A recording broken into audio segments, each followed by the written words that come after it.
Professor کہتا ہے کہ آڑو میری والدہ کے ہاتھ میں بھی تھا، درخت میں بھی تھا، اور عجیب بات ہے کہ ان کے منہ میں بھی تھا۔ جنت میں معدہ نہیں ہے، نظام انہضام نہیں ہے، وہاں پر تبدیل نہیں ہوتا، کچھ بھی ایک جگہ سے دوسری جگہ نہیں جاتا، مختلف جگہ پر شکل ضرور اختیار کرتا ہے۔ اور یہ کام کون کرتا ہے؟ یہ کام آپ خود کریں گے۔ کچھ بھی جنت میں کم نہیں ہوگا۔ روح نہر سے پانی پیے گی لیکن ایک قطرہ بھی اس میں سے کم نہیں ہوگا۔ میری والدہ نے میرے لیے بیان کیا کہ کبھی کبھی ایک موٹا اور اچھے رنگوں والا پرندہ میرے پاس آتا ہے اور مجھ سے کہتا ہے کہ اس باغ میں کوئی بھی ایسا چشمہ نہیں ہے کہ جس سے میں نے پانی نہ پیا ہو، یا کوئی بھی ایسا پھل ہی نہیں ہے کہ جس کو میں نے نہ کھایا ہو۔ اس کا گوشت جنت کے تمام پانی اور پھلوں سے بنا ہوا ہے۔ اور پھر وہ پرندہ مجھ سے درخواست کرتا ہے، خواہش کرتا ہے کہ میں اس کے گوشت کے کچھ حصے کو کھاؤں۔ وہ مجھ سے کہتا ہے کہ آؤ مجھے کھاؤ، اور جب میں قبول کر لیتی ہوں تو وہ پھڑپڑاتا ہے، بریانی بن جاتا ہے اور میرے آگے آ جاتی ہے، جبکہ اس حال میں میں اس کو دیکھتی ہوں کہ وہ زندہ بھی ہے اور اپنی جگہ پر بھی ہے۔ میری والدہ نے مجھ سے کہا کہ مجھے معلوم ہے کہ تمہیں سمجھ میں نہیں آ رہا ہے، لیکن حقیقت یہی ہے، اور ایک اور حقیقت سے میں تم کو آگاہ کرتی ہوں۔ جنتیوں کا جسم ایسا ہے کہ ان کو اسیری پانی اور خوراک کی ضرورت نہیں ہے، وہ صرف لذت حاصل کرنے کے لیے کھاتے پیتے ہیں، اور وہاں کی لذت مادی لذتوں کی طرح نہیں ہے کہ ایک لذت چلی گئی پھر اس لذت کو دوبارہ حاصل کرنے کے لیے کھایا پیا۔ وہاں سب کچھ حاضر ہے، لذت پر لذت حاصل کریں گے، پہلے کی لذت نہیں گئی ہے اور جدید لذت آ جائے گی۔ ایک چھوٹی سی دنیاوی مثال دوں، اگر کسی کو میتھ کے 100 سمز حل کرنے ہیں تو وہ 99 سمز کو حل کرنے کی لذت اس کی باقی ہے، ابھی بھی وہ لذت ختم نہیں ہوئی ہے، اور اس کے بعد وہ ایک اور سمز کو حل کرے گا، 99 کی لذت کے اوپر ایک اور لذت لے گا۔ اسی طرح جنت کی تمام لذتیں عقلی ہیں اور صورت کی شکل میں ہیں۔ سوال پوچھا کہ روح تو بھوکی پیاسی نہیں ہوتی، پھر کیسے ممکن ہے کہ روح کھانے اور پینے کی لذت کو حاصل کرے؟ جواب دیا، جس وقت روحیں لذت حاصل کرنے کے لیے پانی کی طرف جائیں گی، پیاس محسوس کریں گی، وہاں پر آنتیں اور معدہ وغیرہ نہیں ہے، خود کے اندر ایک لذت کو ایجاد کرتی ہیں۔ دنیا میں کوئی ارادہ نہیں کرتا کہ پیاسا ہو تاکہ پانی پیے، لذت کو حاصل کرے، لیکن یہاں پر روح ارادہ کرتی ہے کہ وہ بھوکی ہو، وہ پیاسی ہو تاکہ لذت کو حاصل کیا جا سکے، اور وہاں کی لذت دنیا کی لذتوں کی طرح نہیں ہے، جیسے کہ پہلے بیان کیا تھا کہ 50,000 برابر ہے ہر چیز۔ اسی طرح وہاں پہ بھوک اور پیاس بھی جب اس روح کو لگتی ہے تو وہ 50,000 برابر ہے، ایسا ہے کہ جیسے 1000 سال سے اس نے کچھ نہیں کھایا، 1000 سال سے اس نے کچھ نہیں پیا۔ وہاں پر غذا اور پانی کو منہ میں رکھے گا اور لذت حاصل کر لے گا۔ وہاں پہ دفن کا سسٹم نہیں ہے، صرف روح رشک کرے گی۔ مثلاً 10,000 مسئلے معلوم ہیں اور مزید 10,000 مسئلے معلوم کرنے ہیں۔ لذت تھی اور اس کے اوپر ایک اور نئی لذت کو حاصل کیا۔ ایک اور نکتہ بیان کرتی چلوں کہ یہ جو باتیں ہم تمام بیان کر رہے ہیں یہ برزخی جنت کی ہے، اس جنت کی بات نہیں کر رہے کہ جو ابدی ہے، جاویدان ہے، ہمیشہ رہنے والی ہے اور قیامت کے دن اس کو دیا جائے گا، یہ برزخی جنت کی ہے۔ ابدی جنت میں روح کے ساتھ جسم بھی ہوگا، جسم ہوگا جو نئی تبدیلیوں، نئے ماحول کے لحاظ سے بنا ہوا ہوگا، اور جس طرح وہاں کی لذت چند برابر ہے، 1000 برابر ہے، اسی طرح عذاب بھی 1000 برابر ہوگا، عذاب بھی بے انتہا ہوگا۔ دنیا میں جب کسی کو روحی عذاب ملتا ہے تو وہ ایک عرصے کے بعد اس کو بھول جاتا ہے، لیکن برزخ میں نقص نہیں ہے، بھولنا نہیں ہے۔ یہاں روحی عذاب بڑا خطرناک ہے، بالا ترین عذاب سمجھ لے کے ہیں، تمام نہیں ہوگا، آپ اس کو بھولیں گے نہیں۔ پروفیسر سے پوچھا کہ وہاں جنت میں کیسی آب و ہوا تھی تو وہ کہنے لگا کہ آب و ہوا بہت اچھی اور معتدل تھی۔ میں گردش کے دوران اس ہوا کے اعتدال سے بہت متاثر ہوا اور باغ کے خوبصورت ماحول سے بھی۔ میں خود کو کنٹرول نہیں کر سکتا تھا، چاہتا تھا کہ میں خوشی سے چلاؤں، دوڑوں، پرواز کروں۔ میری والدہ میرے احساسات سے متوجہ ہو کر مجھ سے کہتی ہیں کہ یہ احساس جو ہے تمہارے پاس وہ نارمل ہے۔ میں نے پوچھا کہ کیا میں پرواز کر سکتا ہوں؟ کہا ہاں کر سکتے ہو، لیکن میرا مشورہ ہے کہ پہلے پسلی کھانے سے شروع کرو۔ مجھے سمجھ میں نہیں آیا کہ میری والدہ کیا کہہ رہی ہیں، لیکن میں نے قبول کرنے کے انداز میں سر کو ہلایا۔ میری والدہ نے مجھ سے کہا کہ میں تمہاری تھوڑی مدد کر دیتی ہوں۔ کہا کہ اپنے دونوں ہاتھوں کو دونوں طرف پھیلاؤ جیسے ہوا میں پھیلاتے ہیں۔ میں نے پھیلا دیے۔ میں صلیب کی علامت کی طرح کھڑا ہو گیا۔ میری والدہ نے سیدھے ہاتھ سے میرے پاؤں کی جانب اشارہ کیا۔ اچانک اوپر کی طرف پھینکا گیا، باغ سے 1 میٹر اوپر۔ میری والدہ نے ہاتھ سے میری پشت پر آہستہ سے مارا، کمر پر مارا۔ جیسے ہی مارا میں حرکت کرنے لگا اور اسے چھوڑ دیا۔ اب میں 1 میٹر کی جگہ پر پھسل رہا تھا۔ ایسا لگ رہا تھا کہ کسی نامرئی چیز پر کھڑا ہوں۔ میں آگے کی طرف بڑھ رہا تھا اور آہستہ آہستہ میری سپیڈ بڑھتی جا رہی تھی۔ نور کی طرح میں تیزی سے درختوں کے درمیان سے گزر رہا تھا، لیکن کسی بھی شاخ سے ٹکرائے بغیر۔ ٹکرا رہا تھا لیکن مجھے محسوس نہیں ہو رہا تھا۔ درخت میرے لیے رکاوٹ نہیں تھے۔ میں آپ کو نہیں بتا سکتا میں کتنی لذت حاصل کر رہا تھا۔ ایک وقت میں ایک خوبصورت دشت میں پہنچ گیا۔ دشت نیلے رنگ کے بے نظیر پھولوں سے بھرا ہوا تھا اور یہ دشت ایک گہری کھائی سے متصل تھا۔ میں دشت کے اوپر پھسل رہا تھا کہ میری والدہ کی آواز آئی۔ اس سے پوچھا مگر آپ اپنی والدہ سے جدا نہیں ہو گئے تھے، اسے چھوڑ نہیں دیا تھا؟ پھر والدہ کے ساتھ کیسے؟ وہ کیسے رہنمائی کر رہی تھی؟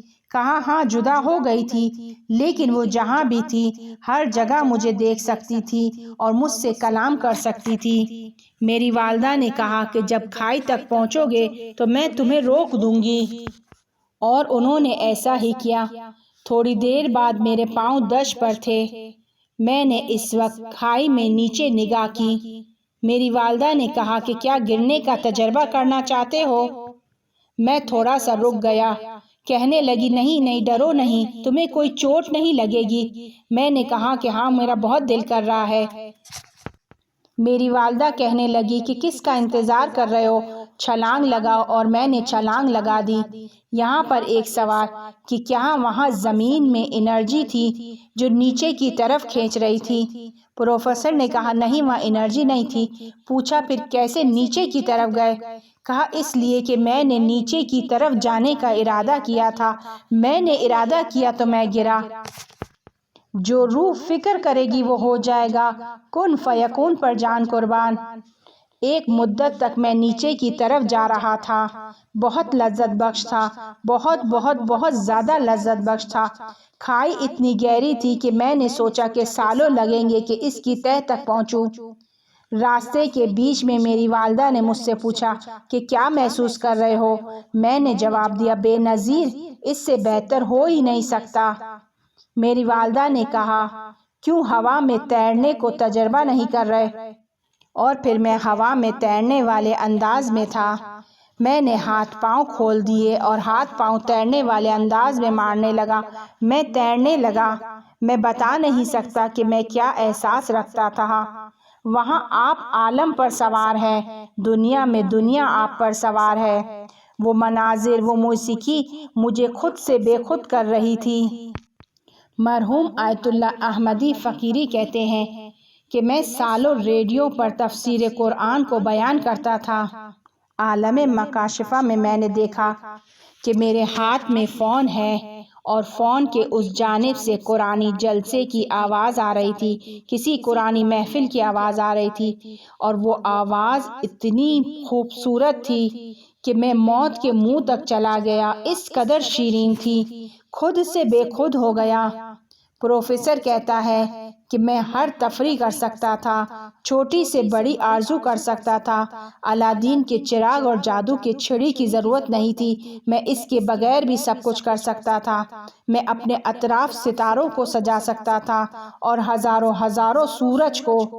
اس کے بعد وہ کہتا ہے کہ میں چل پڑا، نور کی بارش کے دوران دوڑنے لگا۔ میں اس کھائی کی انتہا میں گرا، لیکن ایسا تھا کہ جیسے 5 سینٹی میٹر سے گرا ہوں۔ بہت ہیجان تھا۔ میرے اطراف میں نے دیکھا کہ نہر ہے جس میں آب زلال ہے۔ نہر کے اس طرف بڑے بڑے درخت نظر آ رہے تھے کہ جس نے نہر پر چھت بنائی ہوئی تھی۔ پانی سے انتہائی اچھی موسیقی اٹھ رہی تھی۔ وہاں پر چند بطخیں بھی تیر رہی تھی۔ میں ان کے قریب گیا، اپنے دل میں اس خوبصورتی پر ستائش کی۔ پروفیسر سے پوچھا کہ جب آپ بطخوں کے قریب گئے تو کیا وہ آپ سے ڈر کر دور نہیں ہوئی؟ کہا نہیں ایسا کچھ بھی نہیں ہوا، بلکہ ایک بطخ نے تو مجھ سے بات بھی کی اور مجھ سے مڑ کر کہا سلام، اور پھر مجھ سے کہا کہ اپنے تجربے کو مکمل کرنے کے لیے میں نہر کے اوپر چلوں۔ اس نے مجھ سے کہا کہ میں اپنے پاؤں کو پانی کے بیچ میں رکھوں۔ میں نے مخالفت نہیں کی، پاؤں کو پانی پر رکھا، ڈوبا نہیں، قدم اٹھایا اور آگے کی طرف بڑھا۔ ابھی میں نے تیسرا قدم ہی اٹھایا تھا کہ ایک بطخ نے اپنے پروں کو پانی پر مارنا شروع کیا۔ پر کو پھیلا کر وہ پانی پر مار رہی تھی۔ اس کے چھینٹے مجھ پر آ کر اڑے موتی کے قطروں کی طرح نظر آ رہے تھے۔ حیرت میں مبتلا کرنے والی خوبصورتی تھی۔ میں غرق ہو گیا۔ شاید اسی وجہ سے بطخ نے اپنے کام کو تکرار کیا اور پھر تکرار اور پھر تکرار۔ مجھے اس میں مزہ آ رہا تھا اور بطخ مجھے یہ مزے دے رہی تھی۔ وہ پانی کے قطرے موتیوں کی طرح تھے، بہت ہی خوبصورت منظر تھا۔ اچانک میں نے دیکھا کہ وہ پانی کے قطرے راستے کے بیچ میں ہوا میں رک گئے، چاندنی کی طرح انتہائی چمکتے ہوئے قطرے۔ اچانک مجھے سمجھ میں آیا کہ میں قطرے کی طرف کھینچتا جا رہا ہوں، آہستہ آہستہ لیکن بہت زیادہ شوق کے ساتھ، اور پھر میں قطرے کے بہت قریب آ گیا اور اس کے اندر چلا گیا۔ اس کے اندر مکمل سفید رنگ کے چمکتے ذرات تھے اور میں ان ذرات کے درمیان موجود تھا۔ پوچھا کہ کیا آپ قطرہ بن گئے تھے؟ کہا نہیں، میں قطرے کا حصہ نہیں تھا، مجھ میں کوئی تبدیلی نہیں آئی تھی، صرف قطرے میں حاضر تھا۔ میں نے اپنے اطراف دیکھ رہا تھا، مجھے نہر بھی نظر آ رہی تھی، درخت بھی نظر آ رہے تھے، خوبصورت مناظر بھی نظر آ رہے تھے۔ میں سب کچھ یہ دیکھ رہا تھا۔ اور ایک بات بتاتی چلوں کہ یہ نچلے درجے کے افراد کی جنت ہے، ابتدائی مراحل کی یہ جنت ہے۔ عرفاء کی جنت، علماء کی جنت اس سے مختلف ہے۔ آپ غور کریں کہ یہ اتنا جنت میں گھوم رہا ہے، لیکن اس نے کسی بھی معصوم کی زیارت نہیں کی، اس نے ابھی تک کسی کو نہیں دیکھا۔ یہ درد ہے، اصل درد یہ ہے کہ محفلوں میں ان کی شرکت نہیں کی، نہ کسی اولیاء خدا کو دیکھا، نہ کسی علماء کو دیکھا، نہ کسی عرفاء کو دیکھا، نہ کسی معصوم کی زیارت کرتا ہے۔ اگر ہمیں جنت میں یہ تمام زندگی دے دی جائے، لیکن ہمیں ائمہ سے، معصومین سے، پیغمبر سے، اولیاء علماء سے، سب سے دور کر دیا جائے تو ان لذتوں کا کوئی فائدہ نہیں ہے، کوئی معنی نہیں دیتے۔ عبید اللہ حر جعفی کو امام نے کہا کہ کیا تم چاہتے ہو کہ میں تمہیں اپنی برزخ دکھاؤں، اپنی برزخ میں لے کر جاؤں؟ دنیا میں وہ کہہ رہے ہیں ان کو۔ اور پھر عبید اللہ حر جعفی کے بارے میں ہے کہ اسے امام باقر علیہ السلام نے 70,000 روایتیں یاد کروائیں، اور پھر امام نے ان سے کہا کہ اگر ایک کو بھی بیان کرو گے، ایک کو بھی فاش کرو گے تو ملائکہ اور خدا کی لعنت ہوگی تم پر۔ اور انہوں نے ان روایات کو کسی سے بیان نہیں کیا۔ اور جب آخری عمر میں امام نے ان سے کہا کہ خود کو پاگل دکھاؤ، بہت سخت ہے امام کی باتوں پر عمل کرنا، اس نے خود کو دیوانہ بنا دیا، ڈبو دیا۔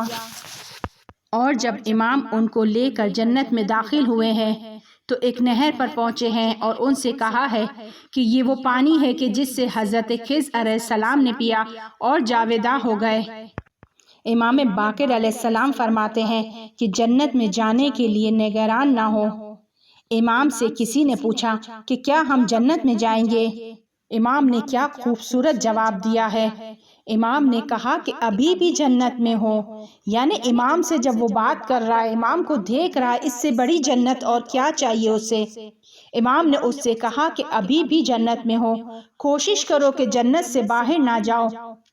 جنت تو سب سے آخری چیز ہے، مقصد یہ نہیں ہونا چاہیے، وہاں درجات ہیں۔ اگر کوئی نماز شب پڑھے تو کوئی نفس یہ نہیں جانتا کہ خدا نے اس کا اجر کتنا رکھا ہے، کوئی بھی نہیں جانتا، یعنی جنت بھی نہیں ہے، کوئی اور چیز ہے کہ جو عطا ہوگی۔ پروفیسر قطرے کے اندر چلا گیا۔ پروفیسر کہتا ہے کہ قطرے کے اندر آوازیں تھی، بہت غور سے سنیے گا۔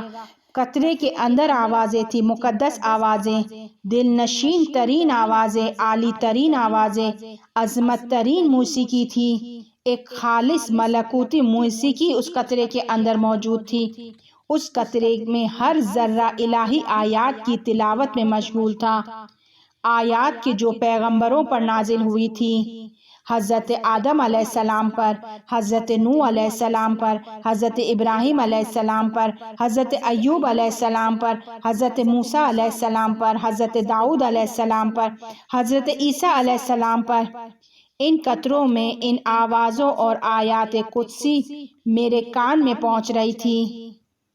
تورات کی عبارت کو سن رہا تھا اور اس کے درمیان انجیل کی عبارت کو سن رہا تھا۔ جس کا ارادہ کر رہا تھا سن رہا تھا۔ انجیل کے جملوں کے درمیان قرآن کی عبارت کی آواز آ رہی تھی، اور ان سب کا ایک ہی پیغام تھا، توحید اور خدا کی صفات کو بیان کر رہی تھی۔ پروفیسر سے پوچھا کہ کیا ہر آواز کو جدا سن رہے تھے یا آوازیں ایک دوسرے کے اندر ادغام ہو گئی تھی؟ کہا نہیں، سب آوازیں ملی ہوئی تھی، اس کے باوجود بھی ہر آواز کو جدا سنا جا سکتا تھا۔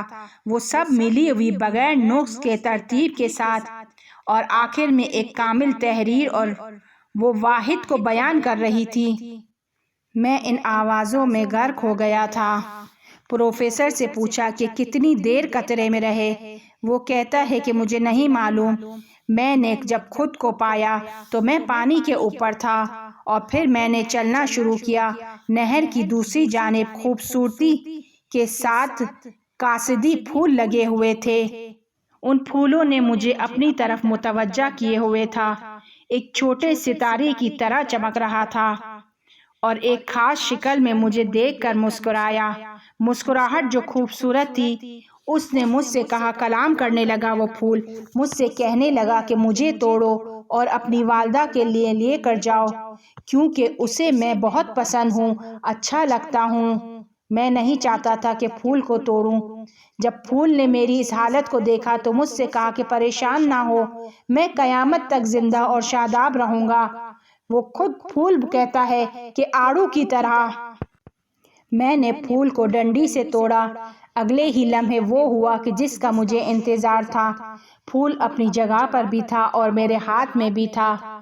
اب میں نے فیصلہ کیا کہ میں اپنی والدہ کے پاس جاؤں۔ میں سوچ رہا تھا کہ کھائی سے اوپر کی جانب کیسے جاؤں، تو پھول نے مجھ سے کہا کہ ایک بلند چھلانگ کے ذریعے چلے جاؤ، یا پرواز کر لو یا صرف ارادہ کر لو، کہ میں نے تیسرے کو زیادہ پسند کیا اور ارادہ کیا۔ جیسے ہی میں نے ارادہ کیا، میں کھائی کے دہانے پر موجود تھا، وہی دشت کے جو نیلے پھولوں سے بھرا ہوا تھا۔ میں نے دیکھا کہ میری والدہ وہاں پر کھڑی ہوئی ہیں۔ میں نے پھول کو اسے تحفے میں دیا، انہوں نے میرا شکریہ ادا کیا۔ ابھی پھول ان کی انگلیوں میں ہی تھا کہ انہوں نے مجھ سے کہا کہ میرے پاس تمہارے لیے ایک خبر ہے، بہت دلچسپ خبر ہے۔ میں نے پوچھا کہ کیا خبر ہے؟ کہا تمہارے 3 دوست تم سے ملنے آ رہے ہیں، وہ جانتے ہیں کہ تم یہاں پر ہو۔ میں نے پوچھا کون سے دوست؟ کہا مجید، فرحاد اور آرمین۔ یہ تینوں کچھ سال پہلے وفات پا چکے تھے۔ یہ لوگ مشہد جا رہے تھے اور مشہد سے 50 کلومیٹر کے فاصلے پر ان کی بس الٹ گئی تھی اور ان کی وفات ہو گئی تھی۔ ایک عالم کا کہنا ہے کہ وہ لوگ جو مشہد کے راستے میں وفات پا جاتے ہیں وہ ایک پہاڑ کے پیچھے جمع ہوتے ہیں، اور جب امام زمانہ علیہ السلام کا ظہور ہوگا تو یہ لوگ واپس آئیں گے۔ وہ لوگ کہ جو زیارت کے راستے میں مرتے ہیں انہیں یہ خاص درجہ عطا کیا جاتا ہے، یہ خاص خصوصیت رکھتے ہیں۔ میں اپنی والدہ کے ساتھ اپنے دوستوں کا انتظار کرنے لگا کہ اچانک